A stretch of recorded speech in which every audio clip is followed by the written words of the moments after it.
that as I get rolling.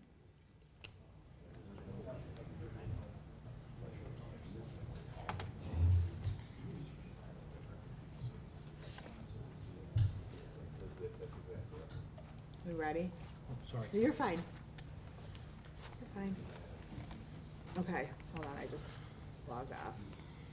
Okay, so we're going to have a call to order. It's June 12th, 2019, Board of Education regular meeting. We are in the Bonner Ray Library, and it is 7 p.m. Can I have a call to order, please? Mrs. Etter. Here. Mr. Naaman. Here. Mr. Suchaki. Here. Mrs. Schukert. Here. Mr. Dobbins is absent, so 4 present, 1 absent. On behalf of the board, I'd like to welcome all students, staff, parents, and interested community members to tonight's Board of Education meeting. The board values and encourages public comment on education issues. Anyone having an interest, please sign in on the orange countertop area, and you can share during public comments portion of the meeting. Please identify yourself on the sign-in sheet. A copy of the board meeting agenda is available for review on our school district website, www.cuyhts.org, under the Board of Education meetings. Please silence your cell phones during the meeting. And if we could all stand at this point for the Pledge of Allegiance. I pledge allegiance to the flag of the United States of America and to the republic for which it stands, one nation, under God, indivisible, with liberty and justice for all.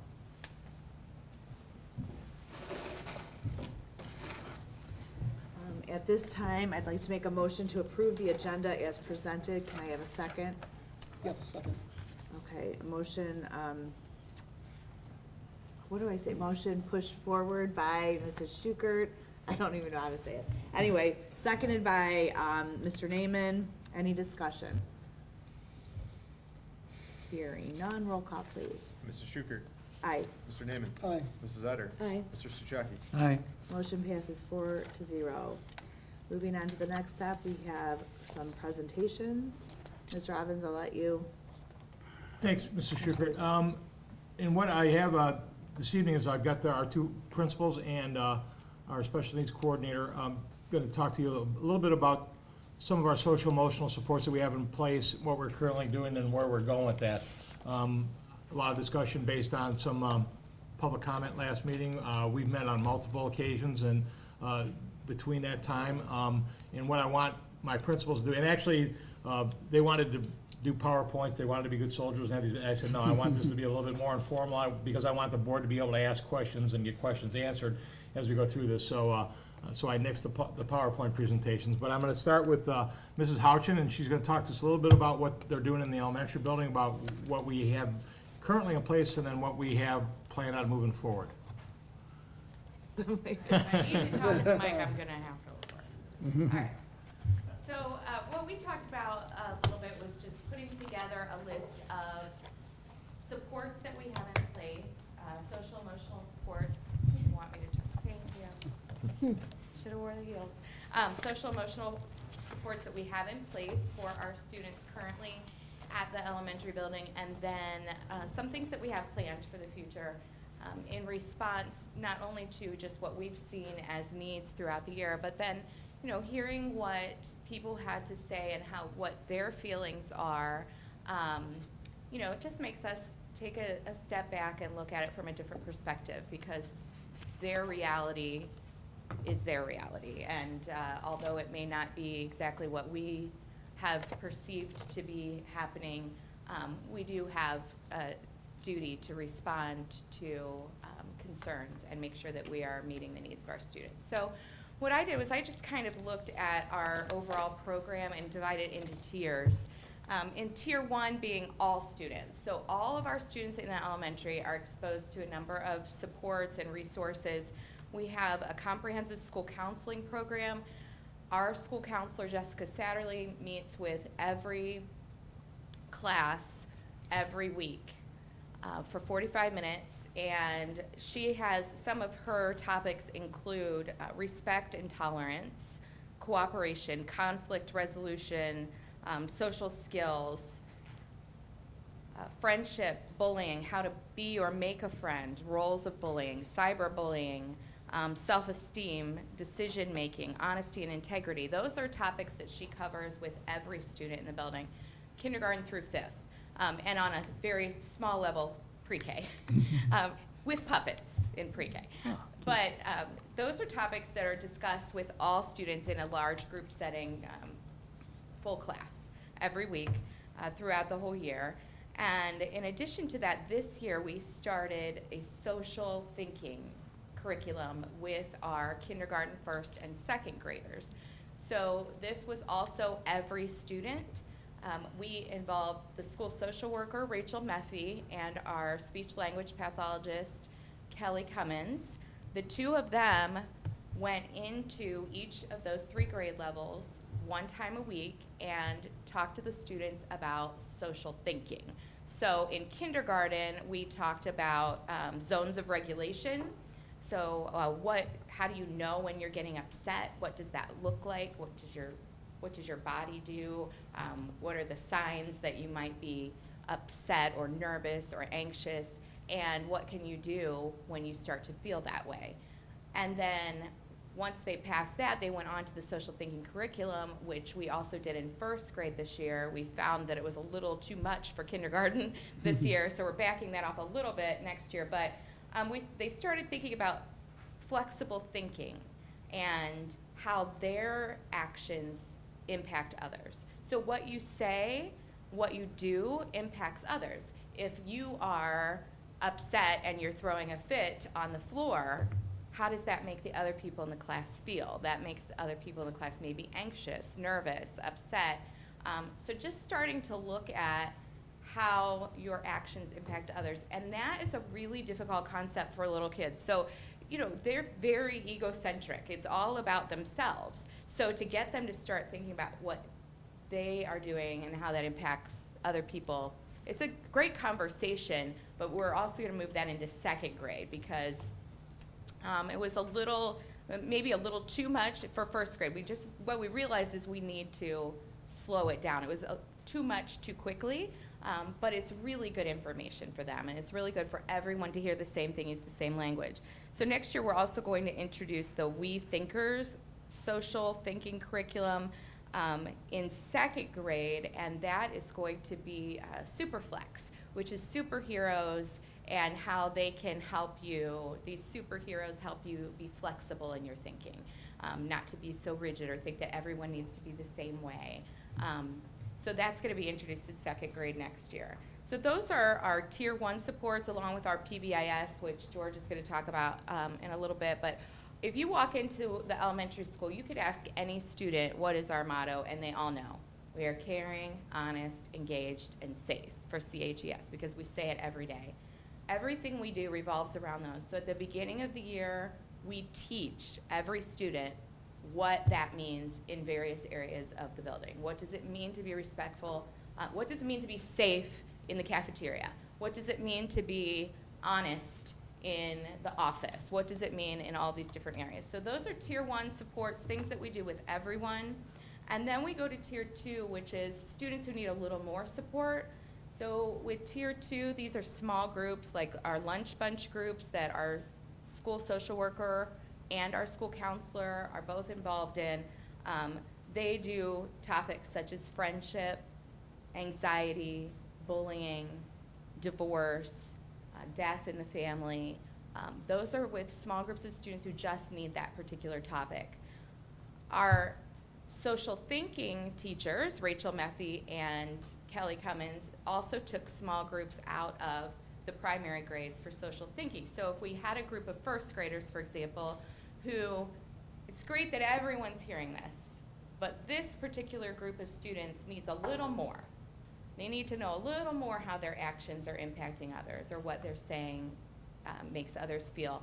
So they took those students in small groups of 4 or 5 and worked with them a little more intensely. And then we started this year, Jessica Satterley and I both, you used to call it peer mediation. It's more called restorative justice now, but it's pretty much the same thing where you get the people together. If there's a problem, you get them together, and this is outside of discipline.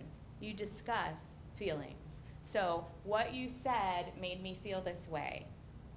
And usually when you get kids together, especially in the elementary grades, when you get them together and you say, how did this make you feel? The other students say, oh, I didn't mean it like that. I didn't mean for you to feel that way. So it helps the so-called victim to be able to express how they're feeling, and it gives the person who has said or done something to that person an understanding of how it made that other person feel and a chance to apologize. So that is something that we have done with students who have had issues with each other. Specifically, I could think off the top of my head, we have 2 third graders who just all year, they just could not get along for anything. So we brought them together and we've talked through this with them, with their parents several times. But that's more of a tier 2 intervention. And then we have tier 3, which is the individual. So that's the student who needs more intense intervention, maybe some time with the school counselor or social worker, or our school psychologist has been involved, or the family needs support. And the school social worker, it might be a parent, it might be a teacher, it might be a group of teachers, an IEP team, that comes together and says, oh, okay, we need the social worker to go help these parents with this particular topic, or to help this student with this particular topic. So those are all of the things that we currently have in place, along with some other things that that Pat and George will discuss in terms of our software that we have that will red flag for students in need. But some of the things that we've talked about even before anything was brought to our attention in this format, things that we would like to improve upon or grow in. The social thinking curriculum, I've talked to you about that a little bit, how we're going to adjust that. We're also going to use the vocabulary with the whole school. So we've only been focusing on K1 and 2. We're going to have 3, 4, and 5 also have this vocabulary so that the teachers are all speaking the same language. What does it mean to be unkind to someone, and how do you control your emotions? What is your response? How do you report to someone when you feel like you've been wronged? Right now our students have the ability to ask to see the counselor at any time, but we've also talked about, as an admin team, sometimes for little kids it seems to be a little easier, but there's always that child who's struggling who doesn't also feel comfortable saying, I need to see the counselor. So what are some ways that we can help them be able to reach out and seek that assistance? So those are things we're working on. And in response to that, we had already talked about changing our counselor schedule at the elementary school. We've seen a growth in need, social, emotional. A lot of kids are very anxious. They are dealing with trauma. So it's great that she is working with whole classes and having these conversations. She's still going to do that, but less frequently, so she has more time to work with small groups and individual students who are really struggling more significantly. So she's going to teach all of the students 1 to 2 times a month instead of every week, and that will allow us to bring her in to do some more individual or small group counseling. Something we're doing next year also is bringing in a speaker at the elementary. We have not done that for a while.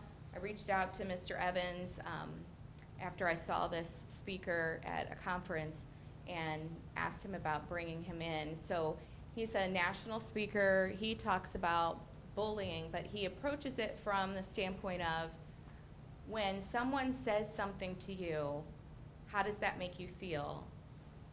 What could your response be? And one of the examples he uses that I love is when you come into work and you're all upset because you're running late and you say, someone cut me off. Did they cut you off? Or did they just come over and you were mad because you're in a hurry and they come over? So it's like thinking about what is the perception versus what is reality, and how do you deal with those emotions when you are feeling upset? Who do you go to? So he's going to come in and do a whole day for us. He's going to do talk to the teachers in the morning, do 3 assemblies with the students, go into the classrooms to get questions answered, and then do an evening for parents. And we're going to do that in October, which is National Anti-Bullying and Bullying Prevention Month. So we have him coming in October 15th to do that. There are always other ways that we can improve and things that we can look at for helping and providing supports for our students, but wanted to just give you a quick update of what we are doing and what we have planned for the future. Okay. Very good, thank you. Maybe you want to hear from them, and then if you have questions. Sure, that's what we'll do. Okay. That's good. Mr. Coleman on middle school, high school? Yeah. Is that a little better? Sound check? Yeah, thanks, Joy. And, Mr. Burek and I are going to be kind of tag teaming the middle school, high school. I'll probably talk bigger picture, some of the broader initiatives, and then Mr. Burek kind of has his sleeves rolled up day to day and deals with a lot of these instances personally, so he can probably speak to some of the more specific components. I do want to start with, honestly, thanking the families who had the courage to come and speak. As a parent myself, I find myself kind of repeating this phrase a lot. I'm going to take my principal's hat off for a second, put my parenting hat on. It's a really hard thing to do. It's a really courageous thing to do. When your kiddo's struggling and you're not sure what the right answers are, to come in a public setting like that and share is a courageous thing. It's difficult feedback to hear. Some of it was difficult to listen to, but I think one of the important components of my job is to remain objective and search for feedback where we search for feedback in those situations that can help grow us and get us better. So again, I guess just the tip of the cap there. So broad picture, I'd start off with PBIS, Positive Behavioral Interventions and Supports. Just about every school district implements that. We do as well. From a big picture standpoint, the old school approach to discipline is student engages in bad decision A, and then they experience consequence B. And then student engages in bad decision C, and they get consequence D. And consequence D is harsher than consequence B, and a lot of us grew up that way in those households. And it's different now. We're the beneficiary of a lot of great research that supports the idea that they don't need to be mutually exclusive. We don't need to retract the idea that periodically kids need some negative reinforcement when they make bad decisions. But we also know that when we are proactive as a school around defining good choices, supporting good choices, teaching to those good choices, and recognizing kids for making those positive choices and good decisions, positive outcomes come about. And so that's something we do at the high school, it's something we do at the middle school, it's something we do at the elementary school, that's a district-wide initiative. More micro stuff, the Start With Hello campaign is something our guidance counselors rolled out in the fall and initiated, and that's really just an idea around helping encourage kids to initiate conversations outside of their typical peer group, their typical, social clique. That comes a little more easily, I think, at the high school, in the elementary setting, and then middle school stuff sets in with kids, and they start to click up a little bit, so middle school, I think, is kind of the height of that, and then high school kids mature a little bit. But an important piece, and again, some small programming or curricular programming around helping kids break out of those traditional social molds. I'd be remiss if I didn't bring up some substance abuse components. It's a big thing that I'm concerned with. We saw some evidence of some use this past school year that's super concerning when kids are making those bad decisions. And I think as a school district, we need to own our role in helping kids make good decisions. Ultimately, when kids that young are making that decision to try that, it's just a bad choice in the moment. And at the end of the day, my first reaction was to get on the phone and talk with Jamie Vanek, the principal over at Independence Middle School, and Bill McGinnis, the principal over at Independence High School. We had some great conversations. We had a couple formal meetings. I went over there once. They came over here once. A lot of great informal text threads around what you're doing and what can we do better. We did put on a substance abuse awareness night in March, kind of a collaborative endeavor between both school districts. We had a great speaker. It was a wonderful night. The takeaway was the great start, we can't let that be an end. So we're talking about making that kind of a monthly focus next year and attaching that to specific themes within our school year. So kind of each month focusing on, maybe September's a focus on students disrespecting each other and harassing one another, and identifying a dynamite speaker to have kind of a TED Talk style event for our kids during the school day, but making sure that we pair that, having the same speaker, maybe a slightly different message, but that same speaker address our parents in the evening, and making that kind of a monthly event with both Cuyahoga Heights and Independence participating. So again, we've talked a lot about that. We got some great ideas. I'm pretty confident we can pull it off, and we're excited about how that could potentially look. On the coming soon piece, I mean, the timing of this was, I think, positive in that, you know, in very short order, we were meeting down in Columbus for a couple days, kind of had a retreat slash leadership institute where we had some great conversations around, you know, what can we do differently? And, you know, one of the things that came about was this idea that, first of all, from an intervention standpoint, I'm really proud of our practice academically. We do an amazing job, and again, maybe just fresh eyes coming in from another district as of a year ago, we do an amazing job here of identifying what the students' needs are academically and surrounding them with support. You know, our middle school donates one of their 9 class periods to that, our IE period. That period, that scheduling practice has won state level awards. Our teachers have got a lot of kudos. It's really, really progressive, like bleeding edge practice. With that said, I think what we know when we step back from that is that students' academic needs are always going to be built on some level of social emotional stability. And if students don't have that social emotional skill set and stability, the academic needs, academic accomplishments, and even as adults, our professional accomplishments are going to suffer. And so that's really needs to be the foundation. And so some great conversation around, can we tweak our language a little bit? Can we redefine what intervention means? Can we introduce the notion that for some students, we probably have some students that would benefit from some element of social emotional intervention in addition to, or maybe sometimes in lieu of, kind of that academic support, with this notion that the social emotional piece is going to, that need's going to trump academic accomplishment and academic intervention in the moment. So, you know, the great part is we have the structure, with the hard parts accomplished, we have the structure in place. We have this third period, this IE time to potentially do that. So again, I think some interesting practice could come from that, some interesting conversations. And then I think one of the things I'm potentially excited about, again, we're still in the potential, you know, place here, but we were invited recently to join Harvard University's Making Caring Common project and join their Caring Schools network. This is a network of schools that I was a part of in my prior setting. I see a lot of positives with it. To, I guess, give you kind of the 30-second elevator pitch on that. It's a cohort of schools that kind of want to be the flag bearers around realizing we need to play a proactive role in helping raise caring, empathetic, just-minded kids. And one of the parents the other night, you know, they kind of mentioned that. They kind of referred to that 1/3, like we're partners in that. And so the Caring Schools Network is kind of a group of schools that are willing to own that.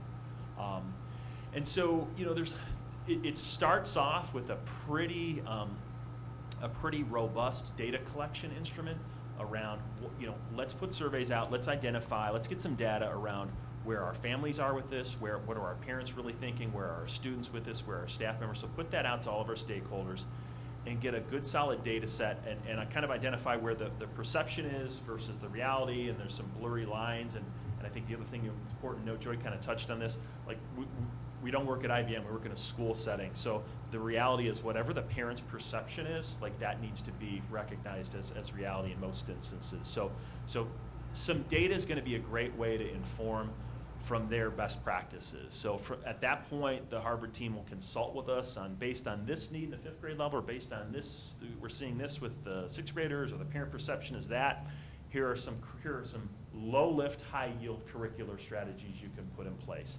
And so again, a little bit of experience with that. I think I like where the DNA of that project is, from the standpoint that ultimately when student A disrespects or harasses student B, the reality is that's usually a pretty complex situation.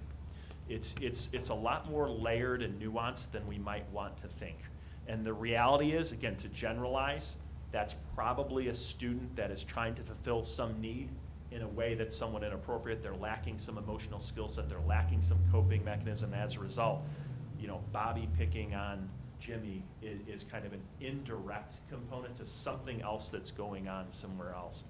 And so the idea around promoting caring, promoting empathy, helping students reflect on how empathetic they are, implementing curricular strategies to help students practice being more empathetic. That's the fertile ground. That's the right conversation to have. That's the right direction to go. And so,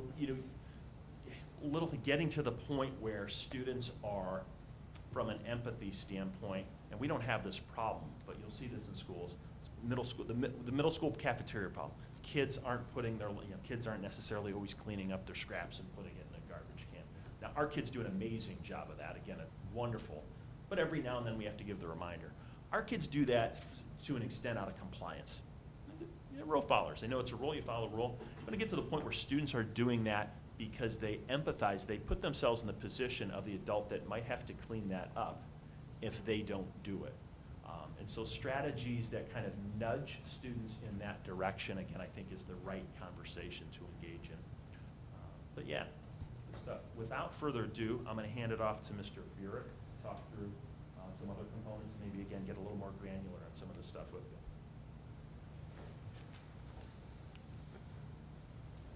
you. Got to lower this thing back down here again. First of all, I just want to say I'm super excited the fact that we're talking about social and emotional development of young people in schools. I would make the argument it's more important than academics. It truly is to our communities and to our kids in general. Prior to coming to Cuyahoga Heights, I was an intervention specialist, and I, in particular, worked with students with emotional and behavior disabilities for 17 years. So this is like really dear to my heart because I understand the impact that just day-to-day relations for all students goes and how it affects every student. It's not just your low-performing students. It's not just your AP. It's everybody. Every single one of our students are coming in to school daily with something going on in their lives that impacts them. And it's our job as educators to make sure they have opportunities to learn and grow from mistakes. We need them to make tons of mistakes while they're here, which they do, and we need to help them learn how to do better in the future. So I really appreciate the board taking time in the meeting to make this a priority, to discuss this, and to have us all here tonight to talk about some of the things that we're doing. Across the board, PBIS initiatives in our district are always evolving. I don't know if we're familiar with the fact that the state of Ohio this year just released social emotional standards for the first time. So we all know about the academic standards that have been in place for all our core subjects, K through 12, and now they've done the same thing with social emotional standards. So, as a district, we need to keep looking at ways to implement these standards for our students and make them meaningful and important for everybody.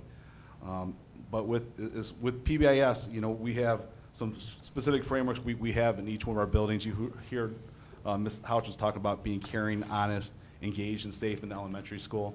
In the previous years, the middle school, high school had one that was so large, we couldn't remember. I think we had 6 different characteristics that we had kind of developed as a middle school, high school when Mr. Young and I first came here 4 years ago.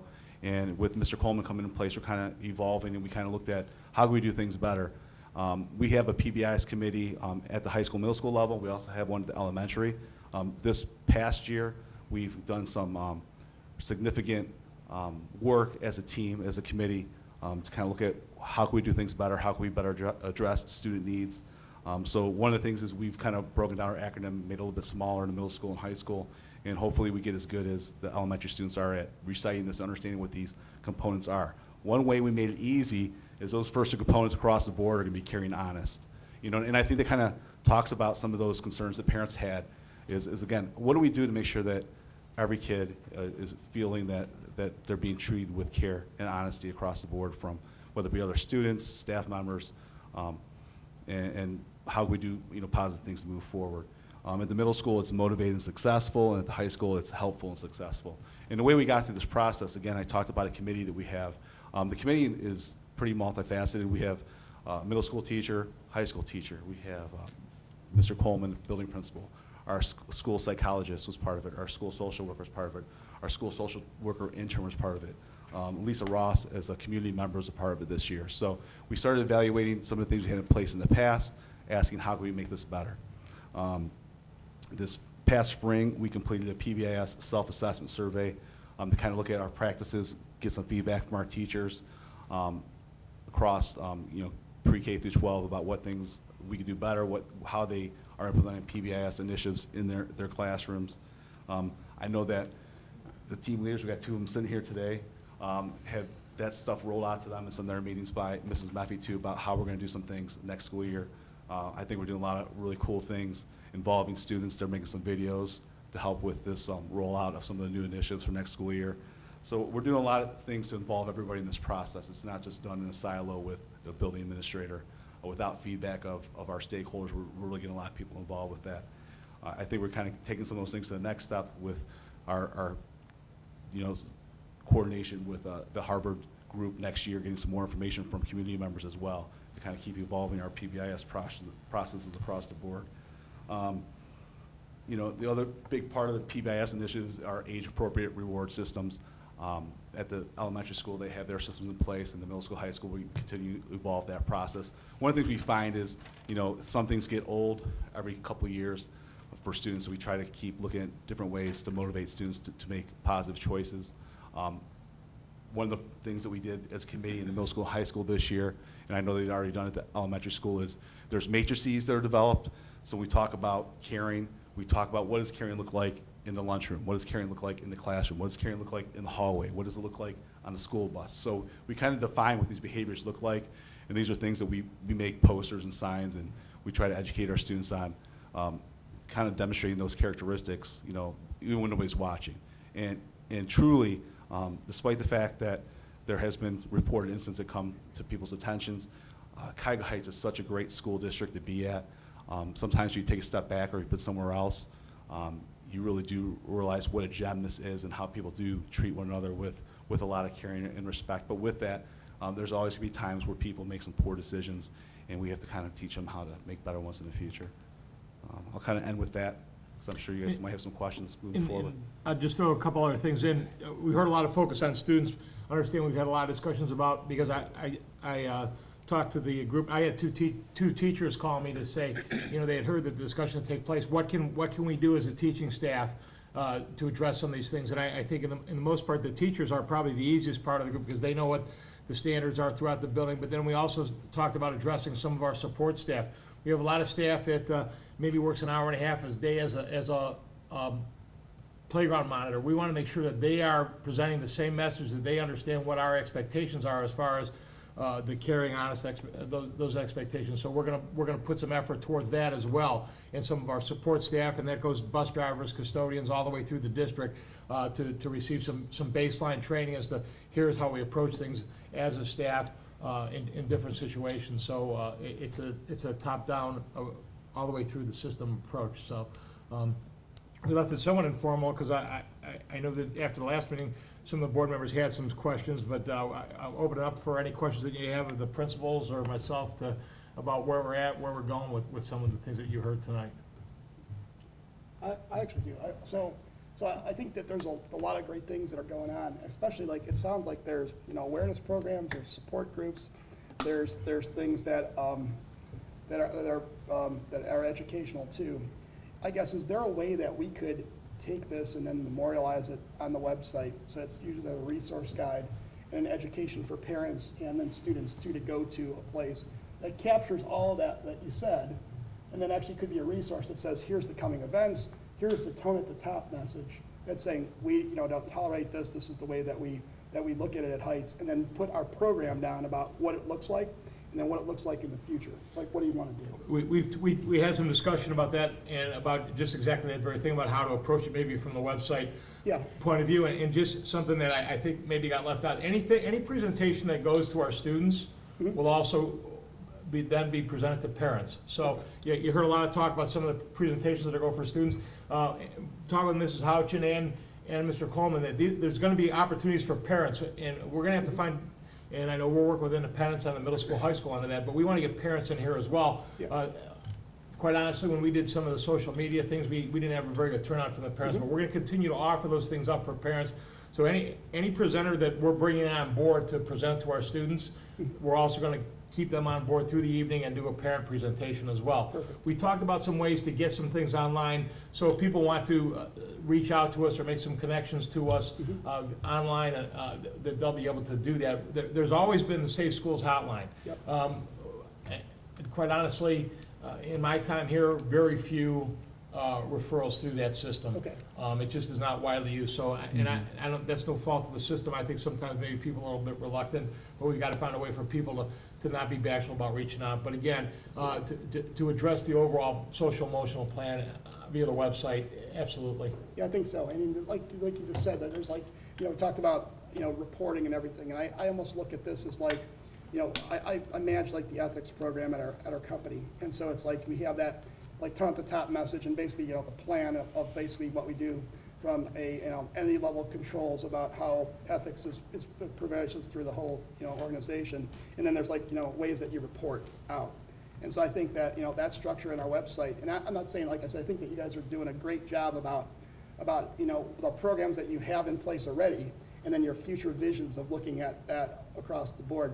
I would just want that to be, broadcast, because you do a lot of great things, and it's like, I don't think that maybe to some degree, maybe it's overlooked by, some people, maybe because you give it to the information, but they just don't see it. At least we can provide that, and then actually have it out there on the website, it could be available 24/7 then. Absolutely, Yep. and one of the things that we talked about last time, we approach this from a lot of different angles. Yep. There isn't one magic program, there isn't Right. a magic pill that cures all these. They come from a lot of different places, a lot of different age groups, a lot of different issues. So we have to attack it from a lot of different angles as well to try and, Totally to agree. meet the needs of the students, so. Yep. Totally agree. Thank you very much. It's great. I want to just add too, and this just came up, and I don't know what it's called, and I should know after having 3 kids go through the elementary building, but there's always that page, it's like a newsletter, if you will, that really deals with, I think, a lot of the social, emotional, common issues. Do you know what I'm talking about? It goes home, if you have a kid that actually brings stuff home. Right. Yeah, so there are pieces like that, Yeah. that even if we could get that on the website, just, so parents can, It's just a general resource. Yeah. Yeah. yeah, there's a think it's lot good. out there. That's a good idea, Joe. I was just gonna say, I appreciate that we are putting the students first, that's what we should be doing. And, I just want you to walk me through what happens based on, because I see like the sensitivity issue to this, I see the confidentiality issue to all of this as well. But walk me through what happens if you suspect something's going on with a child that would need some kind of intervention, would need some kind of assistance, would need some kind of talk with the social worker or the psychologist. What happens, and how does it happen that that person and that parent knows these resources available to them, but yet it's not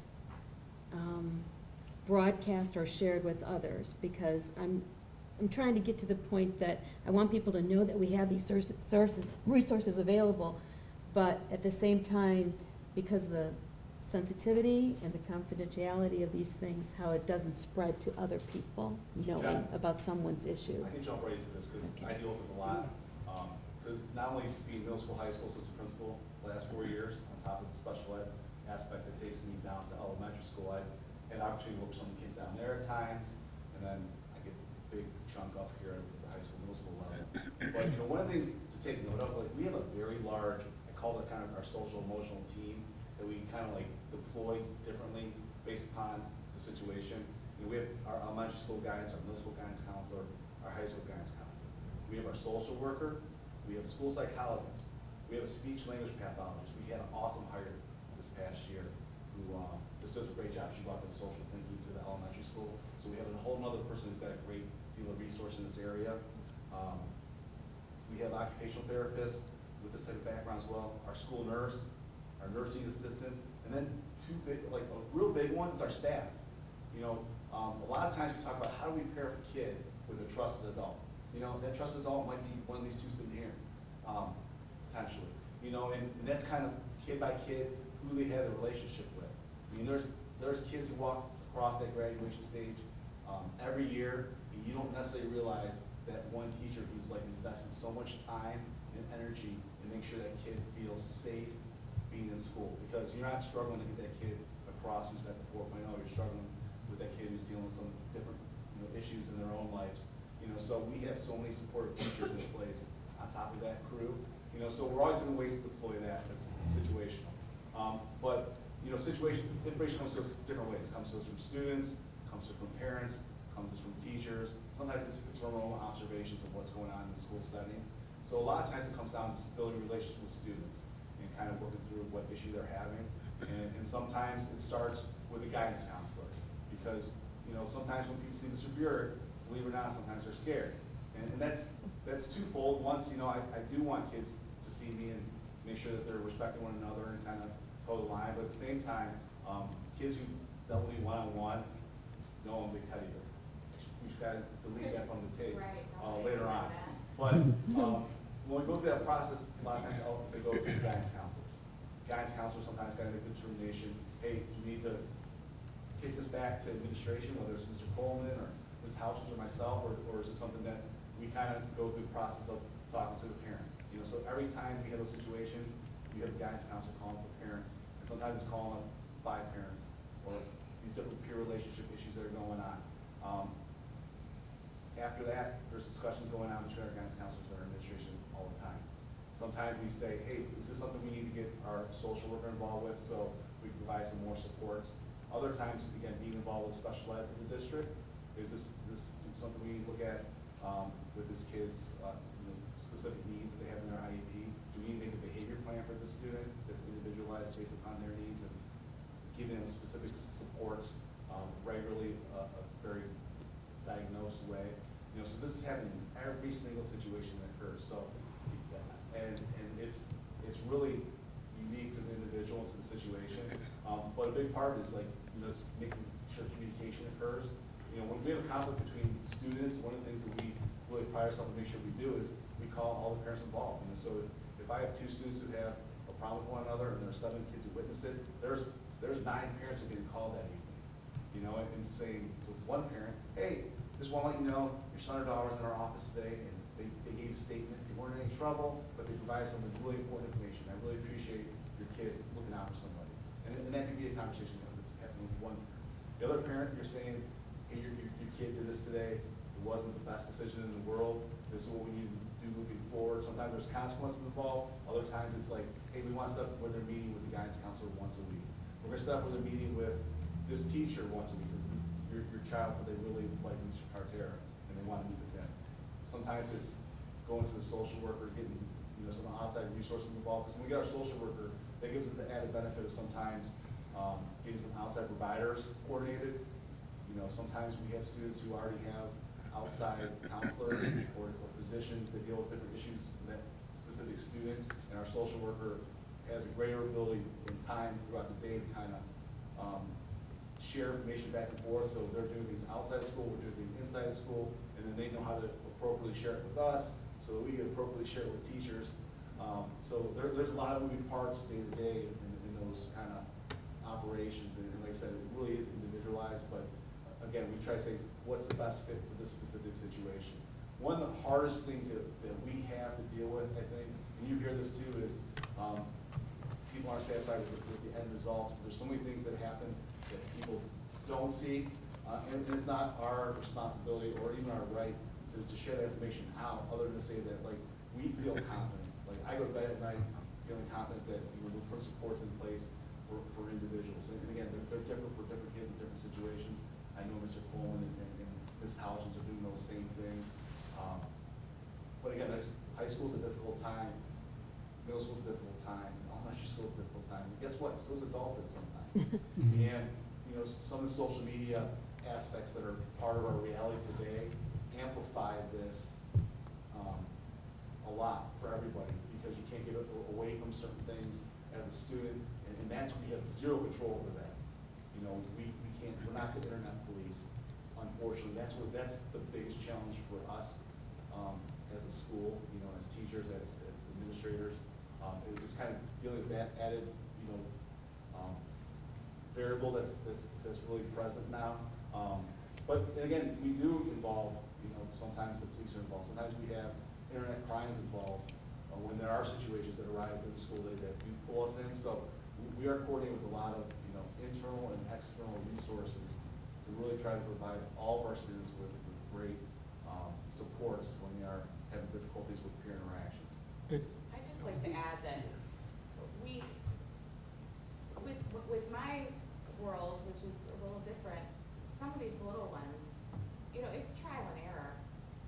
because a lot of them, just getting them to be able to even share or to trust someone, who is it that they trust? But we have so many different ways of finding out that a child is struggling and then going through that process of making sure the right supports are put in place. Sometimes it's the parent that lets us know. Sometimes it's just the way the child's acting. We also have something that we haven't brought up here is we have this securely. So if someone says, type something in on the internet or does a search, like let's say they're at school and they're doing research and they do a search and there's a red flag word. You know, maybe they're looking up, maybe they're doing a research project, they're looking up drugs or they're looking up suicide or something like that. We get an alert about that. And we immediately contact the appropriate person in the school to go do a follow-up with that student. So we have a lot of different ways of getting that information. And then it's team, it's trial and error. Who's the best person for this particular situation? And then keeping it confidential, like you said, is another constantly, our staff is really good about it. Sometimes there are guests in the building, and we have to remind them that what you see and hear in the building is confidential.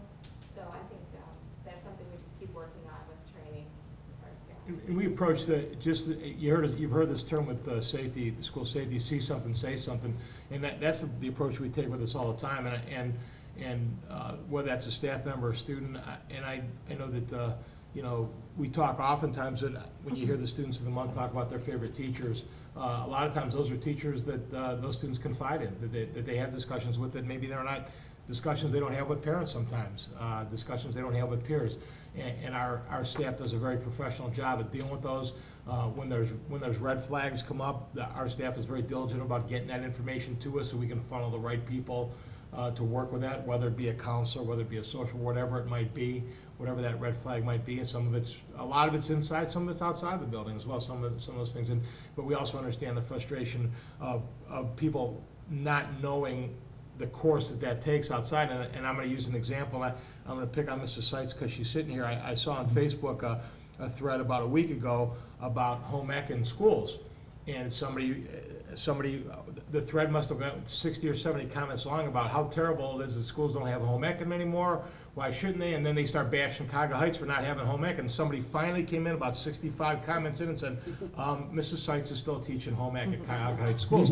But it had run rampant. I mean, it had gone 30 or 40 comments deep about what a terrible thing and how great Mrs. Simeo was back in the day and all those things, and it's how terrible that we're not doing that, but we still are doing that. And the board knows we went through the same thing with cursive. I went to three village council meetings when the state had the mandatory cursive language on the belt. We never stopped teaching cursive at Cuyahoga Heights schools. And why'd you stop teaching it? Why does the state have to pass legislation? They can pass whatever legislation they want. We never stopped teaching cursive in Cuyahoga Heights schools. There was never a lapse here. So sometimes that connection and that information gap, you know, it's as frustrating for us as it is for anybody else, but sometimes we just have to let it play out and deal with it when we get to it. In 10 seconds or less, we'll circle back to a key point that Mr. Burek made. We can talk process and workflow, and we'll get in the weeds with you on that. At the end of the day, none of that's going to get you out of it if you don't have amazing teachers and staff. And, you know, at the end of the day, I couldn't ask for a better group of human beings to put in front of our kids in classrooms every day. And, you know, we had commencement, very recently, and, you know, we had a couple kids watching a couple of those kids across the stage. Like, I know what they overcame very recently to get across the stage, and I know what our staff did to help them overcome that, and it goes so far above and beyond their job duty. They're talented, they're hardworking, they have the observational skills to detect where and when and how kids are hurting, and they have the right philosophical orientation to just do whatever it takes to help kids. So, One thing you've heard from me on multiple occasions that I tell the parents, the senior parents every year, that some of your students will sprint across the finish line, some of them will drag across kicking and screaming. It's the teachers that drag them across kicking and screaming, that try as they might sometimes not to get to that finish line. Our teachers don't give up on them, and they keep pulling them along and pulling them along and pulling them along and get them there, so. So, Mr. Evans, First of all, I apologize for being late to the meeting. A family matter kept me away. But what I do wanted to say is I do want to acknowledge Mr. Coleman's comments. I'm very grateful on behalf of the community for the support that the administration gives and the dedication and commitment of our teachers and the professional staff and everyone else here in terms of educating each and every one of our kids. That is why we're here, and I very much appreciate that. What I also wanted to ask you about is, it seems some of the takeaways that I took while listening to the presentations tonight suggests that there may be a multi-level piece of communications associated with this, and I'm wondering whether, Mr. Evans, I'll ask you, but others are welcome to chime in, whether you think there's a broader community, I don't know about a conversation, but a message that needs to go out to the community about the importance of social and emotional development and how it is almost a cornerstone or a foundational piece of our academic success. We're very good and have done a great job of bringing up, of advancing our kids' academic interests, and everyone's reaching their maximal potential. But I wonder if people, and I graduated from the school closer to 50 years ago now, but I'm not sure at the time I attended that there was a direct connection or linkage, if you will, between that underpinning that was discussed this evening about social and emotional development and how it relates to academic success. So that's what I was going to say, is I don't know if that almost seems as though something that the entire community, that might be a message that the entire community might want to hear. I know it sounds somewhat intuitive to some people, but it may be a message that the broader community would want to hear. On some levels, yes, and on some levels, I would say no, quite honestly, because some levels, there's a group that is disconnected from the school. So why are the schools doing that? Isn't their job just to teach the kids? Well, anybody that sits in the building knows that teaching the kids has become far more than just rolling out a lesson plan for 45 minutes. That maybe what you and I did in school 40-plus years ago is a little bit different today from a lot of different angles. And so we present that in a fashion for people that want to hear it. We don't force it down anybody's throat that really isn't interested in it, because I think there's still a faction of people out there that say, you're overstepping your bounds, you shouldn't be you shouldn't be involved in these types of things. Isn't that the parent's job? And all those things on some level may be true at some point in time. Certainly, we need parent involvement and what have you, but all those things vary from student to student and from case to case. So we're in the very fortunate situation where we can look at things very oftentimes student by student, and many districts can't do that. And we can break it down to that. So I think we try and get it out there as softly as possible without beating anybody over the head with it, because we don't want anybody to believe that we're doing this in lieu of presenting some curriculum that we should be presenting at some point in time. So I think it's about getting information out. It's about saying, these are the supports that we have available. These are some of the things that we do. If you want more information, pick up the phone and call. I think we're pretty good about getting back and disseminating that out the best we can. But that's a little bit of a slippery slope about overall, because I've gotten a little bit of a blowback from some people that maybe aren't as connected to schools. What are you doing that for? Why are we spending tax dollars on those types of things? And my response is, in certain cases, it's essential. We can't educate the kid without. And Mr. Evans, if I could just add to that, I heard Mr. Burek say that I believe for the first time this year that ODE, or State of Ohio, has adopted a social emotional standard. So am I taking that there's some type of state involvement? It's curious. It'll be an I don't want to unfunded discuss. one, but it'll be, I'm sorry? it'll be unfunded. I'm gonna forward you the discussion from the State Board of Education Okay. meeting, and Merle Johnson, our representative, was very actively involved in that.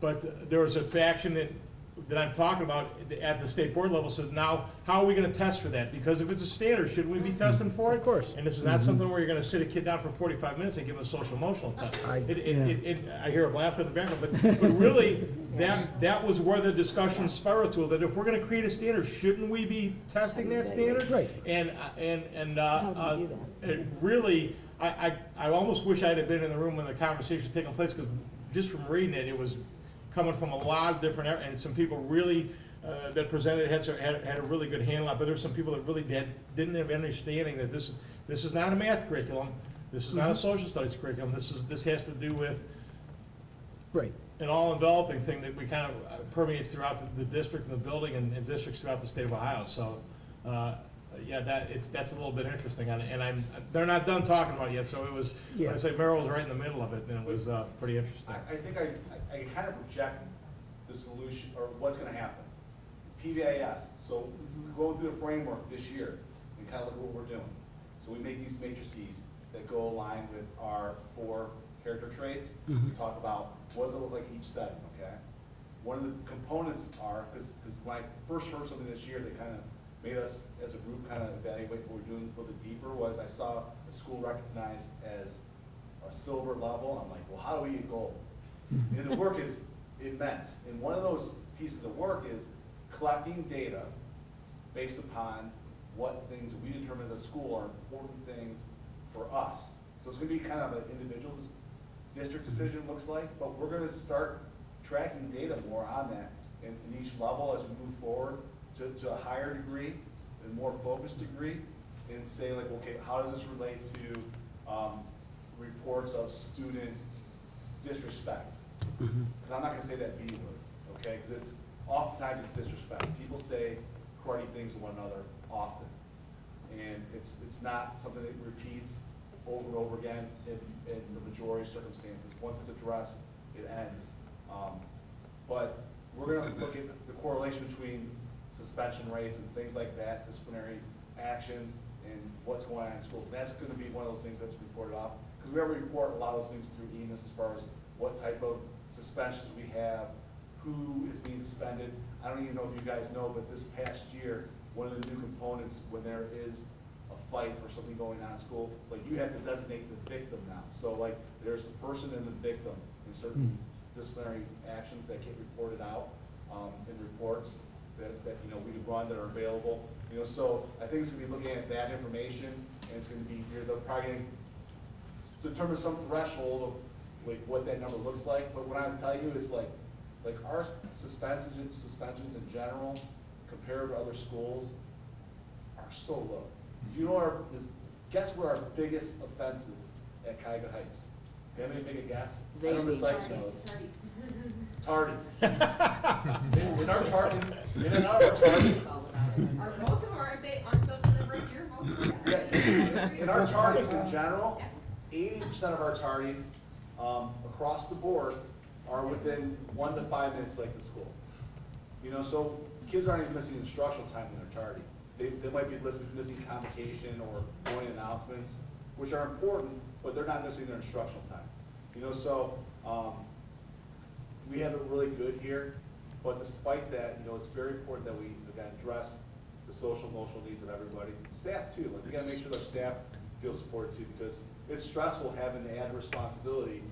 You know, we're all parents in this room, I think, for the most part, except for Muccio, Mr. Wallace over there. You know, it's difficult, to manage the different stresses that are going on in the school setting. Having the role of being parent to a group of kids as well as your own children. You know, and our people willingly do that. They go above and beyond. But again, there's an emotional toll it takes. When you invest a lot of time, your guidance counselor, in a student, and you know that they don't have that support at home, that's rough. And you can't adopt them because that's Yeah. unethical. I've had that You one try. phone call from jail come to me from former students. You know, I've had a student call me up when they're contemplating suicide. You know, I've had 2 of my good friends growing up contact me before they committed suicide. You know, so we've all been through these different things. There's different stuff that happen day to day that kind of get you involved with that. So again, like we have a great place to keep enhancing this. Like I love the idea of like kind of building the website, like how we communicate more. Like as you're saying things up here, we're writing down ideas. So like this is like a great process. And obviously, you know, if those parents can come in, the last meeting kind of bring this topic up for some serious discussion with people who are going to kind of dictate what is going to happen in the district. You know, we wouldn't be at this point right now. So this is a great day for Cuyahoga Heights. I wanted just to thank you guys. I did meet with administration, after the parents at that meeting, I asked to meet with them, just not only as a board member and a parent, but also as a school counselor. This is, as I've said before, this is important, and the social emotional thing, I raised my kids on that, like that, I don't understand how people couldn't see that correlation. Anyway, just check out the news and see how it correlates, the relationship. But I want to thank you guys all for spending that time and putting, taking these concerns seriously. I was really excited to learn about the things that are already taking place, but also the things that are to come. I think that one study that you're doing and getting them more, getting more data about how the kids feel about it, how the parents feel about it, how the staff feels about it, and that way you could actually get some workable numbers and change not policies, but change what you're doing based on the information you receive. That's good stuff. And so I love the proactive approach. I think that's what makes us really good at what we do. So, thank you. Thank you. Thank you. Thank you very much. Thank you. Thanks for the presentation. Anyone else? Okay, at this point, comments from the public. Did you guys sign up, either one of you? No, not necessarily. I'm kidding. Is there anything? No? I give up. Okay. There's something going on. No comments from the public. Moving on, Mr. Muccio, can I please have a motion to approve the minutes of May 29, 2019, regular meeting as found in attachment T1? So moved. Moved by Second. Mrs. Etter, seconded by Second. Mr. Suchaki. Any discussion? Hearing none. Roll call, please. Mrs. Etter, Aye. Mr. Suchaki, Yeah, I don't know. Mr. Suchaki, do you approve the motion to approve the minutes from May 29th? Oh, I'm sorry. We got too many things going on here. I apologize. Yes. Aye. Mr. Naaman, Aye. Mr. Dobbins. Aye. Mr. Schuker. Aye. Motion passes 5-0. We are just having some technical difficulties, so that's what's going on behind the scenes. All right, treasurer comments, Mr. Muccio. Just have two for tonight. Let's see, we blocked. We thought there was a conflict in here, using the room for the special board meeting that's tomorrow. There is no conflict, so it sounds Okay. like the meeting will be held, though, in the superintendent's office. Is that okay with Yes. everyone? If it's on We'll you, open it me. as public, And the time is? 4:30. 4:30. Okay. So then, I know we announced here, but I'll put paper signs on the doors saying it's been moved down to the superintendent's office. Sounds good. And then, second item is, we had a demo at NeoNet to discuss the state software redesign and eFinance Plus, two softwares that are the two out there that eventually all schools are gonna have to migrate to unless a third pops up. It was myself, Mr. Evans, Dr. Claris, Mr. Wallace, Mrs. Martin, and Mrs. Rodriguez from the treasurer's office. We spent about half the day there, going over the two softwares that they demonstrated. Both have their pluses and minuses, and discuss with everybody there, either on my own with them or in a group, and really discuss with both Felix and Kathy which softwares they really like. Got input from both of them. There's a high cost at eFinance Plus, first off, so there's a high implementation cost, which is about, off the top of my head, about $20,000, I want to say. There's also a licensing fee every year that you have to pay for it. First year is about $9,000. Year after is about $4,000. It also takes about 9 months to implement, and that's if everybody's on board. Good news is that everybody recommended the state software redesign. That they liked. Everybody meaning people that were using it? Yep, Kathy, Elixa, Okay. myself. The state software redesign could be 50 cents per student as a cost to the district. So we have less than 1,000, we're talking a small number, that's it. The implementation, less than 2 months. We're already using state software. All they really did to the redesign is they kind of cleaned it up, made it more user-friendly. They're not calling the reports the same, which I'm not really understanding why, but we run FinSums and BudLEDs and RevLEDs, and they figured we're not gonna name it a FinSum anymore, we're gonna name it a Financial Summary Report, so actually what the, long name is, Yeah. but it's still the same report. Yeah, everybody, a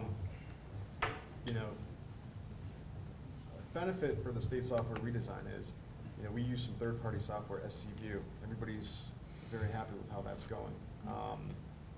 It integrates perfectly with the state software redesign. With eFinance Plus, it has its own module that you can use in there for requisitions, but it's not as good as SCView.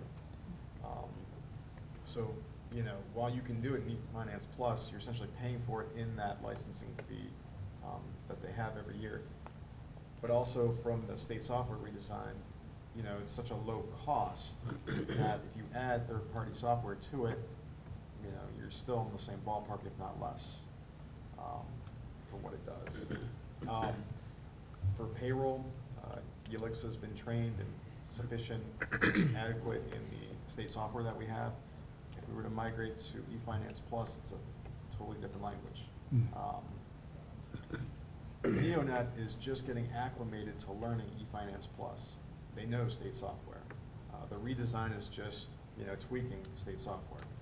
So we all have a background in it, so converting over and using it's gonna be seamless. But as far as, user help from an organization out there, ITC, Neonet, they're learning it themselves. So there's not any proficient, real guidance there. Kind of what it seems like eFinance Plus is doing is they're coming into Ohio and they're saying, okay, this is how Ohio schools, need the software, so we're gonna conform it and try to create it that way. Well, that's essentially what the state software did 40, 50 years ago when they created it, and they tweaked it along the way. But it's not really broke, the state software. The redesign kind of just makes it a little more user-friendly. They kind of cleaned it up, a lot of the areas that they had. So one thing I didn't like about eFinance Plus was the account codes. So our account codes typically go fund, function, object, special cost center for the most part. So, a fund is 3 digits, and then there's a hyphen, and then it gets to the function, which is 4 digits, and then there's a hyphen, and then the object, which is 3 digits, and the special cost center, which is 4 digits. The software in eFinance Plus totally gets rid of that. They take away all the hyphens first off, and they merge the numbers, so it's not as user-friendly if you want to quickly look at something. Then they take the object numbers out and use that as the first numbers to find, and then they put maybe a number in before the fund number. So they totally redo the whole accounting structure that's in USAS as the USAS manual for what we use. I asked about that too, and I kind of got the answer that, Matt, this is the new way that they're looking at it. You'll get used to it if you get into it. But I've been used to using the USAS manual, which is the state definitions for all the accounting codes that they have. So it's nice to be able to look at something and know the coding right off the top, instead of having it merged and tweaked in a different way that you'd have to look at it. Another piece of good news is we heard that the implementation that schools are going to have to start migrating off current software that they're using and go to new software is not needed until December of 2022. So that's quite a ways away from where we're at right now. Yeah. So we're closing out fiscal year 19 right now. We still have all of next fiscal year, which is fiscal 20, so 7/1/19 until 6/30/20. We also have the fiscal year after that, which is 7/1/20 to 6/30/21, and then even the next fiscal year after that, third one, that goes all the way to 6/30/22. So we have time before we have to migrate. My recommendation would be that we hold off for next fiscal year, fiscal 20, and our thought is we want to go the route of the state software, but that gives us time to watch other schools hop into state software and eFinance Plus. And we hear about the pluses and minuses, benefits and drawbacks from those other schools, and maybe a bunch go into state software redesign and they don't like it. So then we'll hear those stories. They could go into eFinance Plus and not like eFinance Plus, so we'll hear both of those. So there's no immediate around the corner decision that we have to make. So we have time to kind of, let other schools get in. From talking with Neonet, it sounded like there were about 75 approximately schools in eFinance Plus at this point of the 600 in the state. The state software redesign was about half that at this point. So we'll see some more schools, from the next fiscal year going. Just from being down there too, we heard of a couple schools that had already made the decision to go with the state software redesign. Orange schools, Parma schools, Brookline, our next door neighbor. So even, schools that, maybe you would think would go to eFinance Plus, going to the state software redesign, so, Mr. Winchell, can I ask? Yep. Are you done? Are you done? Go for it. And Yeah. because of just some things, is there anything that eFinance Plus offers that you did like? I mean, is there anything? Payroll, some aspects of payroll. You could input new contracts easier from what it looked like, which, it's good and bad in both modules. I like how it's currently set up in state software. As you go through and you build your different job codes. But the booking of revenue is different in eFinance Plus too. It's more of a dual purpose accounting, going back old school to, your entries, your double entries that you have, as opposed to kind of how we're entering it now.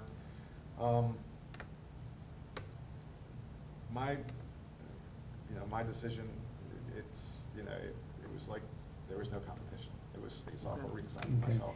And so that state. No. Are we gonna have a choice on which one we wanna pick? Oh, yeah, we have a choice. Okay. So the state redesign is an option, even Yes. after 2022. Yeah, that's when we have to go to Right? something. Okay. December of 2022 is when we have to hop to something else. because One of the two. The One of current the- software Okay. we use. Oh, We okay. will have a And choice, we I- won't necessarily have to Yeah. take eFinance Plus. Okay. No, Right. right. Okay. No, we don't have to, no, we have a decision to go with currently the redesign, state software redesign, or eFinance Plus. And I wouldn't rule out somebody else coming in with something as well, but Yeah. right now, those are the Yeah. two options that they spend a lot of time looking at it, see where we're at with what we're doing, Sure. and, Well, I like your approach. At our last meeting, I said, we don't want to be on the bleeding edge, and yeah, it's always nice to just sit back, see how it falls, and, how things come together, Yeah. talk to other people, we've and got time learn to see from how some other them. districts Yeah. transition as well. We don't have to be first with this. Right. Mr. McDonough, I have a question too. So is there any known bugs in the system that they come up with so far? Is like that actually there's like a flaw at all? Or actually has to be, Not the that I- redesign has to be redesigned? I mean, I don't know. Not that I've been made aware of. Okay. But they're still, they're still in process of, fine tuning their redesign, from my understanding. I know that they're still working on certain modules in it. Okay. But nothing that's been made kind of aware to me that there's any Sounds really good. significant bug in there. Being as someone that doesn't really, and I said this to Matt, I said with Kathy, and you look at the decision makers for me, because they look at this, that's on their screen every day. But listening to the presentations, it was quite obvious that there were still tweaks that had to be made, that the presentation, the presenters that were using said, well, it doesn't do this for us, so we have to do this to kind of bypass, or this to work along it. So obviously, they're still working through some kinks in the system. To someone who doesn't know anything about, from my point of view, listen to him talk, said, well, there's still a lot of things to clean up on this, and that Makes we're sense. clear. And then I saw you look, and Kathy nodding her head, so I thought, well, it was making sense then. So like, okay, that makes a lot of sense then, to do it that way. So then, in looking at the comparison between the eFinance Plus and the state software, so the modules are identical, right? They're still like general ledger, financial reporting, like payroll, accounts payable, that's all self-contained within the system, right? It's just, there's not really a difference, because I'm looking at it and saying, well, one is $20,500 more than the other one. I mean, so it's, and I'm Right. looking at it straight from a financial perspective. It sounds like that, that you're pretty comfortable, and so is, Kathy looks at too as well. Right, it's, yeah, I mean, at the end of the day, you're doing the same tasks. You're printing checks, you're running payroll, you're budgeting, and using it Yeah. in there. Certain drawbacks would be, if you're looking at, financials, income statement, balance sheet that you would have. Yep. They'd be tweaking, the account codes that you would have in there, assets, liabilities, and owner's Okay. equity. For what we're looking at, you know, just kind of totally adjusting the account codes from the USAS manual, to me, is just tricky, as we would go. You know, it's good that, kind of everybody's on the same page, that, you know, they're like, these look the same to us, you know, people that aren't in the treasurer's office, everybody was on the same page, and, you know, was loud about it, that they like the, you know, state software redesign, which is the cheaper of the two, too. It's great. It's It's really good. significantly cheaper, and anybody outside the treasurer's office, isn't really gonna notice any change whatsoever. So if we migrate from our current state software that we're using to the state software redesign, nobody else is gonna have any idea that we had switched over, except for maybe Sandy and Emus will have to, since she still uses that software. But, everybody else that, you know, they just kinda go about it and they're, you know, they're not gonna notice anything. I mean, we're still using SCV, which everybody's extremely happy about, how the, requisition purchase order process happens. So it's, you know, I was surprised myself by how quick, it clicked for everybody. So it was, you know, we went, I forgot which, I think it was a Thursday, Friday, we went, talked a little bit about it that day, then gave it the weekend and, you know, revisited, that same discussion Monday, Tuesday, Wednesday, the following week, and, you know, everybody was the same, you know, same thought, everybody, which was kind of, it was good, because everybody's on the same page. That's what we great. do. So That's really it's, good. Just doing one other question, so that, you said it's 50 cents per student, so it's licensed by student, we don't know approximately. yet, yeah. Approximately. So it's about 50 cents per student annually then, right? What it could be, yes. Neonet tends to price things to the districts on a per pupil basis, see, because okay. they've got multiple size districts Okay. that all serve the Neonet. So Neonet and the ESC does it very similarly. When they price things out for the districts, it's generally on what our ADM is. Okay. So that it's proportionate to the size of the school. That way, we're not paying $100,000, which is the same price that Cleveland City Schools is paying, because I it's, see. you know. Right. So it's not by user, it's by Right, right. pupil, Yeah. okay. And one thing we paused too, just adding to that, is we were working on our time clock system, so going paperless from timesheets. And we kind of paused that and we said, well, we're gonna have to, you know, figure out which master software we wanna use, because we don't wanna, you know, go in one direction and then have to switch everything up and go in another. Now by having, you know, this decision, for the, you know, we're pretty much there, but we're gonna give it, you know, time just to see. Sure. It kind of, you know, makes it more, open to the idea that, can we expedite and quicker go to the paperless time clock system that we were looking at before? Again, if we go with the state software redesign, that third-party software works with it. So, as opposed to eFinance Plus, which has a module, on its own for a time clock system, so. You know, we're back in the same mode of where we were at, you know, Mhm. a couple months ago for it, so. But it does expedite it quicker, and we can, you know, bring it back on and use it. I know that, going to that paperless electronic time clock system is, an avenue that Mr. Evans, Dr. Caleres, myself, everybody, favors the board. Now, is there a fee for that system? It was about $3,000 per year. That's still significantly It's less than that significant, other right. one. It is. Yeah. So it's, you know, Sounds like they just essentially wrote a different front end. Theirs is more comprehensive, but it's still interfacing to the same state reporting software at the other end. Visibly, it's different, though. I mean, look, Yeah. when it's up on the screen, it's visibly, they've added bells and whistles to it, so it Right. doesn't appear.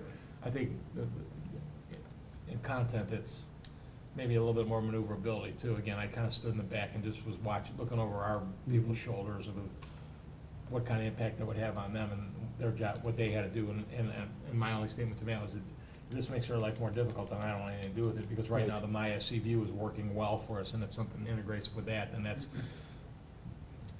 really, for what we're doing on our level, very effective for us, so. So maybe around this time next year, we'll have a discussion on, you know, after we've checked with other schools and, you know, did our due diligence, we'll be closer to saying, okay, you know, we've seen how everybody's tested both systems, more schools are on it. We're looking to make the move in the next fiscal year. With respect to the timekeeping system? Yes. Would you expect that rollout or that adoption would precede or follow or not have any bearing on the timing of the software Proceed. systems. Proceed. Okay, well, that would It's be on my a time vote. sheet today, it's just so archaic that we really, and we talked about maybe it's next summer help group being the group that we do the sample run with.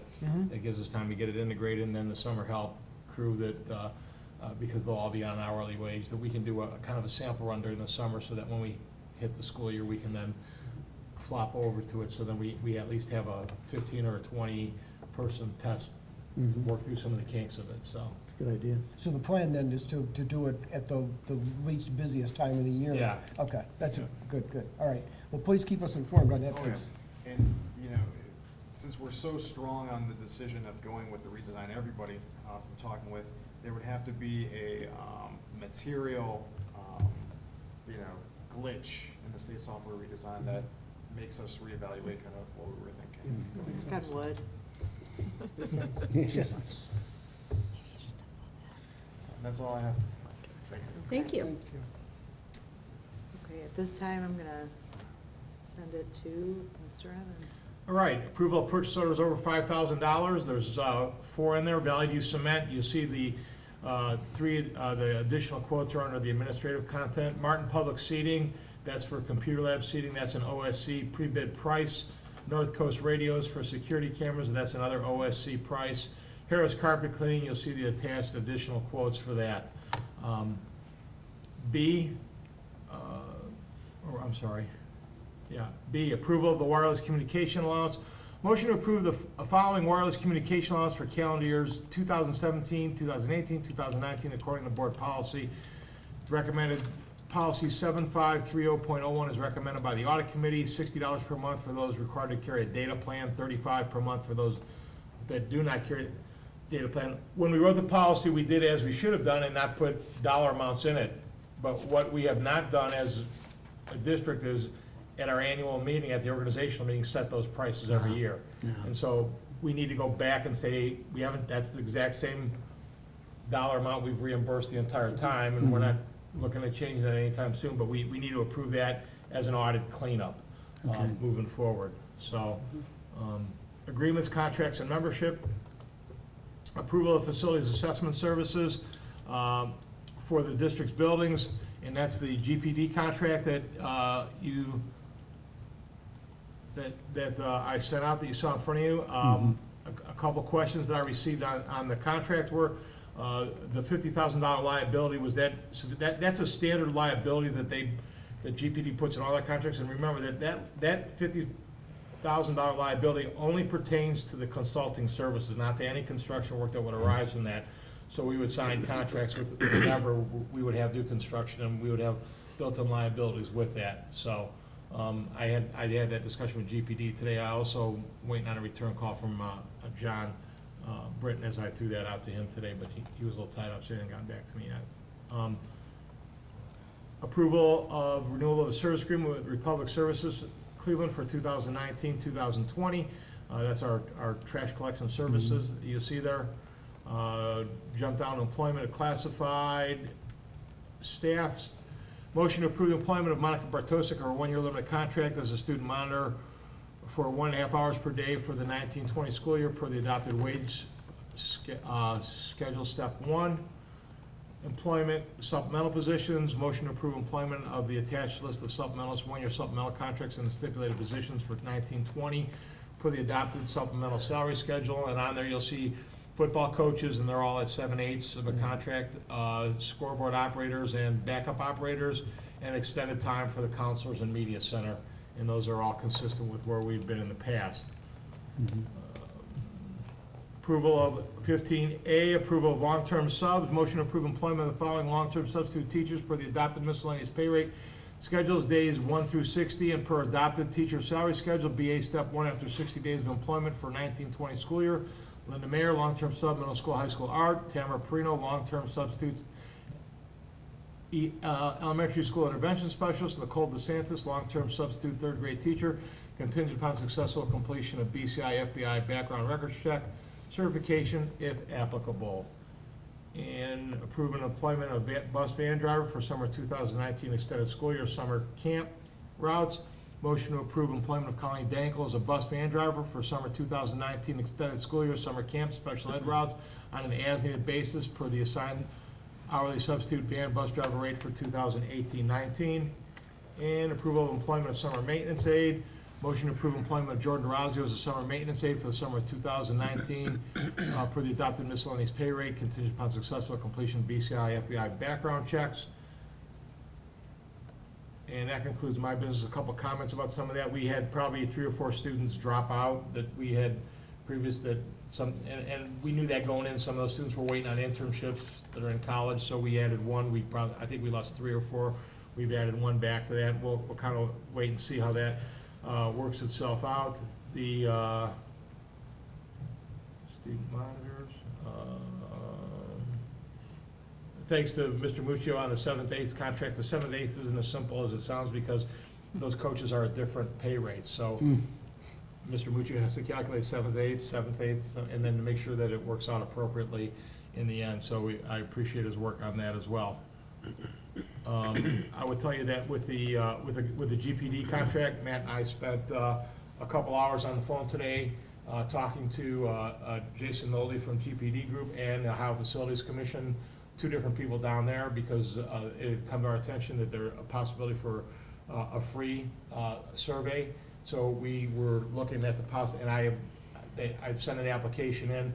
There's no guarantee that we'll be selected to do the free survey. They kind of do it on an annual basis. There's several things to take into account. On the surface, it looked like we qualified for some money through a secondary OFC bid process. The reality is we won't, because we're 7th from the bottom of the 609 schools. We're 7th from the bottom. So while they print that list and put our name on it, we were told that snow in the southern regions is probably more likely than us collecting any of that money at some point in time. And then one other one that we looked at was the possibility of an expedited fund, that any money that we would spend on capital improvements, then when our number came up, which I'll be dead and gone, and whatever amount that applies to our district, and they're telling us that'll be about 5%, will then be deducted from that amount in 2025 or 2030, whenever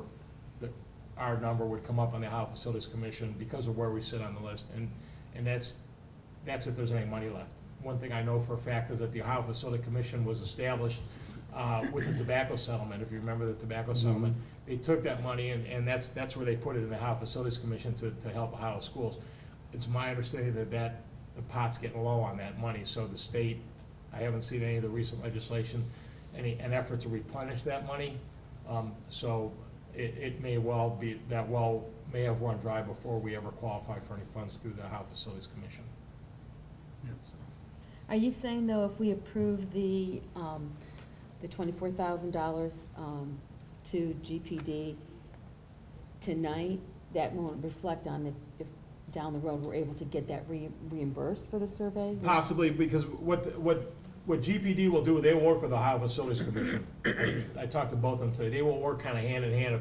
If we in fact do qualify for a free survey, then they're gonna work hand in hand. Because eventually, the Ohio Facility Commission, sometimes they even sub it out to architectural firms. GPD is not one of those firms that they sub out the studies to, but they sub out the master planning to GPD. So we may well get the work, and then they could sub it out, and would already have a contract with GPD, because they work with the Ohio Facilities Commission. So they work hand in hand and know the inner workings of that. And fortunately, some of Matt's contacts from when he was at Coventry helped us get some answers today, because he had some phone numbers stored that, because surprisingly on a Wednesday, nobody at the Ohio Facilities Commission wanted to answer their phone today. So we left multiple messages to try and just try and get some answers from them, because some of the things that are on the website are not real clear. Mm-hmm. What is clear is that the application, it's a half page, I filled it out and I had it sent back to them within an hour, so they have it in their hands right now. So regardless, if we approve this tonight, that doesn't hinder our chances of trying to No, get this from the state? not at all, not at all. So I would ask for those items to be approved. What's your, I know you couldn't get a hold of one there, but do you have any ideas to when we might hear from OFC? They don't even start looking at them until July 1. Oh, So- okay. So So- anybody, so ours will go into the July 1 pile, and that depends on how many are in there. And what they also told us is that as they look at those, they determine the likelihood of a school district gonna do a project. So they try and say, is somebody just asking for a free study for a free study, or is somebody asking for a free study because they really wanna do some work in their district? Sure. So there's no way to tell that in the application. They're gonna have to contact us, and we've already made them aware that we're looking to work with GPD, that we have something in our sights right now that we Yeah. wanna work toward. So hopefully we get a call from them and say, you know, we're willing to work with you. Their report is somewhere between 300 and 400 pages. I talked to Ben about it today. Independence had it done a year or so ago. Just about, you know, the value to it, and I'm gonna shoot over there. He's gonna give me a copy of theirs to look at, but, so, you know, trying to get as much background information as we can. Sure. Well, thank you for doing the extra legwork to try and shake the trees and help our district. Man, it was huge, because Matt had the phone list. I don't know where he got me. He said, try this number. Try this number. So Wow. nobody picked up. There's teamwork. They must have caller ID. They saw it was coming from me. They didn't want to. I had a couple questions on some of the expenditure items. On the furniture, I Yeah. know you said that that's in Ohio, but, and it just says like quantity one, and it says replacement of the computer lab furniture. Can I just have an explanation of what that's gonna cover? It's actually in the attachment. If you scroll through, you should see the quote attached to it also. I saw the quote, and I saw, it just said one. No, go to the second page. Let's see. See, There's a second page? it's right here. Oh, wait a minute. I'm trying to do it with my finger, and it doesn't work with my finger. Oh, thank you. There it is. So that'll replace all the furniture in computer lab one right here. Thank you. Now I see it. Very good. And then my other question was in regards to the wireless communication. That's something that has been going on already. It just wasn't detailed, the amount of money each month. It should be part of the organizational meeting. So when we do that, at that January 1 meeting where we set prices and who the contact people is, that should be on the agenda, that we set the prices for, and we approve of attorneys or whoever we're working Yeah. with. The prices should be set at that meeting annually. Because I've been very insistent about not putting dollar amounts in board policy, because if you ever want to change it, you have to change the whole policy.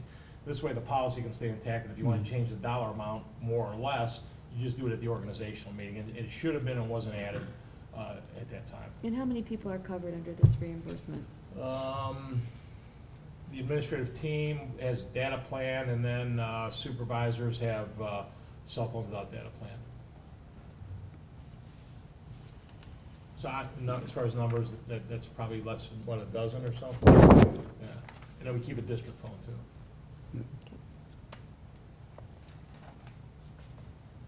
Okay, so we kind of went a little backwards, but. Yes, we did. Can I- That's okay. I just let it go. Motion to approve the superintendent's, can I have a motion to approve the superintendent's business? Yes, you may.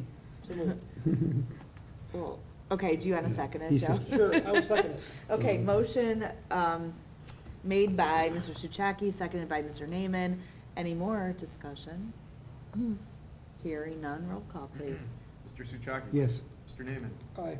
Mrs. Etter? Aye. Mr. Dobbins? Aye. Mrs. Schukert? Aye, motion passes 5-0. Superintendent's comments. Just a couple quick comments. US News came out with another ranking today. We ranked 10th in the Cleveland metro area. I don't know what that entails, how many counties. I did look, I like Oberlin, so Lorraine County's in there. We're ahead of them. There's Medina County schools, we're ahead of them. All the schools in front of us are in our county. I believe there's also some Lake and Cuyahoga County schools in there. So we're 10th. I don't know how many, you know, that's in addition to the state ranking and the national rankings that we previously did. They just kind of came out with that ranking, so. Was it the overall school, or are they going? That's the high school. Oh, That's still still, the high that's school, still the high okay. school. That's just one more, I don't know why they don't put it all at once. They just kind of threw that out with that as well. So I think that's a 7-county area. We finished our last best committee presentation to Cuyahoga Heights Village Council, presenting them with the OSBA, the honor roll. And I want to thank the board members for submitting those. Those were all well received by all 3 village councils, Brooklyn Heights, Valley View, and Cuyahoga Heights. Great presentations. Thank Jim Whistler and my administrative team for coming out and doing those. Those were very well received, and some good questions from the village councils as well. I thank the board for approving the Bassett leadership last week. I thought we had a good couple days in Columbus. For me, the takeaway for me was some of the planning that we got to do, long-range planning. We got to talk about some of the things that you heard about tonight.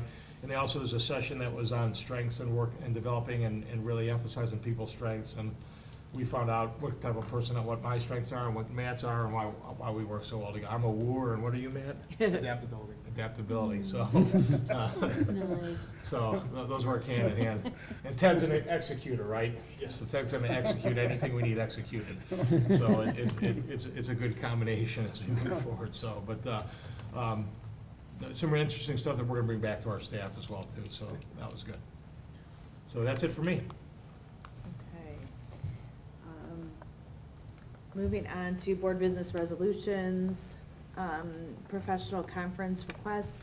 I'd like to make a motion to approve attendance at the attached list of professional conferences. We have Mr. Muccio attending on July 8th, 2019 at no cost, the Auditor of State Public Records Training in Middleburg Heights. And there is an ethics law training at Tri-C. What day is that? June 19th. June 19th. Oh, Next next Wednesday. Wednesday. Yeah. Is anybody interested in being added to that list? Or if I'm gonna you- take the training, but I won't be able to do it next Wednesday. I'm gonna sneak in a vacation day, so. I'll note that I've attended that in the past, and I recently attended a session earlier this month or late last month, so it would be redundant, but I do think it's very worthwhile, and I'll also mention that the presenter, Ms. Wilkie, is yeah. outstanding presenter. It's rare to use the word ethics and entertaining in the same sentence, and she can easily do that. What's the last name, Wilkie? Wilkie, yes, Susan Wilkie, Okay. great presenter. She's been doing it long enough that she has a little pizzazz with it, too. Yeah. Okay. Can I have a motion to approve the board's business consent agenda? Motion So moved. moved by Mr. Dobbins, seconded by Mr. Damon. Any discussion? Hearing none, roll call, please. Wait a minute, did you miss the, Oh. to approve the conferences first? She got it? I just did that. I think I did. Yeah. So we're Okay. doing the two of them together. Okay. Roll call, sorry. Mr. Dobbins. Aye. Mr. Naaman. Aye. Mrs. Etter. Aye. Mr. Soutraki. Aye. Mrs. Schukert. Aye, motion passes 5-0. Board discussions, I don't have any material under that. Anyone want to pick a topic? I just want to echo Mr. Evans's comments. I had a chance to attend 2 of the 3 village council sessions where the BEST committee made its presentations. And as he said, I thought they were very well received, and it's a very nice outreach effort at a very high level to convey what the district's strategic plan is to the decision makers for each of those communities. And I thought it was very well presented and very well received. So thanks for doing that, Mr. Evans and Mr. Zwissler and everyone else, Dr. Claris, Mr. Muccio. I agree with you too. And I think it's a great opportunity just to reinforce our partnership, that we depend on the village and the villages depend on us. Right. And I'm glad that we recognized the partnership and the recognition that we gave, especially to the men's club at Valley View, where I was attended. It's incredible that certificate, you could see the pride that they being presented at, and that's a good thing. I think sometimes we forget about that as adults, and we know that works with our students and some things, but it really, each one of the groups was really highly honored to have received that. So I think Mr. Dobbins, you initiated that, those honor roll nominations, so kudos to you on that. So we have Arcelor Middles, and I have to find a way to set up a meeting with Arcelor Middle. I think we'll probably, and I'll let the board know when I do that, I'm gonna go over there sometime this summer and ask any of the board members if you wanna go over with me and present that to them. I'll make them aware, but just go over, just take 5 or 10 minutes of their time to say thank you to them for all they've done for the district, so. Count me in. It's a always a fun. good thing to show gratitude. Absolutely. It is a partnership. Anybody else? I guess we're kind of blending with committee reports and comments too. Nothing to say? Okay. I think I have to get an audit committee meeting scheduled probably for maybe the July, August timeframe probably. So I'll put something out there and members can give their dates. That's it. Otherwise, that's it. Mr. Suchaki? I don't have anything. Okay. I'm gonna go along with you, Mr. Suchaki, and continue moving along. Okay. I got nothing. All What right. about me? Well, okay, well, I was tying that in with before, but go for it again. I just want to say thanks again to Ms. Hutch and Mr. Coleman and Mr. Burich for presenting what we are doing in regards to the social and emotional needs of our students. And again, whatever we can do to show people and tell people of the resources that we have available. Because that's something I think I heard from the last board meeting from some of the parents. I think they didn't realize some of the resource staff that we have. And maybe that's one thing that we just need to emphasize a little bit more. If there is a problem, say something. And we'll try to do something and make sure that we get them pointed to the right people who can help them. That's all I was gonna say. Moving on to the future agenda items, are there any agenda items that you guys would like me to put down that you could think of right now? Okay, moving on. Just I want to. Oh, go ahead. I'll be forwarding out to you the exempt staff benefits, that hasn't been updated since Ed Holland was here. I mean, before that, we need to get that updated to make sure that we're covered by some things in case of an upcoming audit. So Matt and I worked on that previously. I've got one more paragraph to add to that, and then I'll be forwarding that to you in an updated form for you to take a look at, so. Great. It should be noted that the Board of Education members received their agendas several days prior to the actual meeting. Thus, they have had considerable opportunity to study it, ask questions, etc. Upcoming meetings, all at 7 p.m. on Wednesdays, June 26th, August 7th, August 21st, September 4th, and September 18th, all in 2019. Hold on one second, I scrolled the wrong way.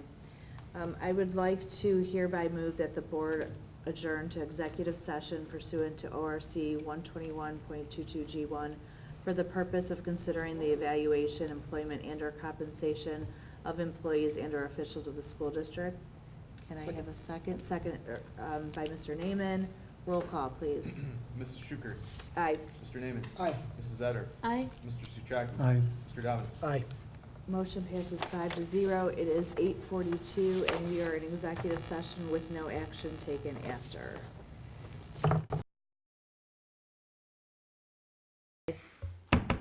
All right, it is 10:22, and we're adjourning from executive session.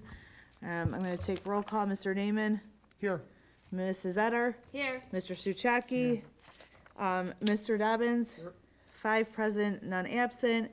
At this time, I'd like to make a motion to adjourn the meeting. Second. Seconded by Mr. Naaman. All in favor? Aye. Aye, it is Still 10:22? 10:22, and we are adjourned. Okay. Thank you. Thank you.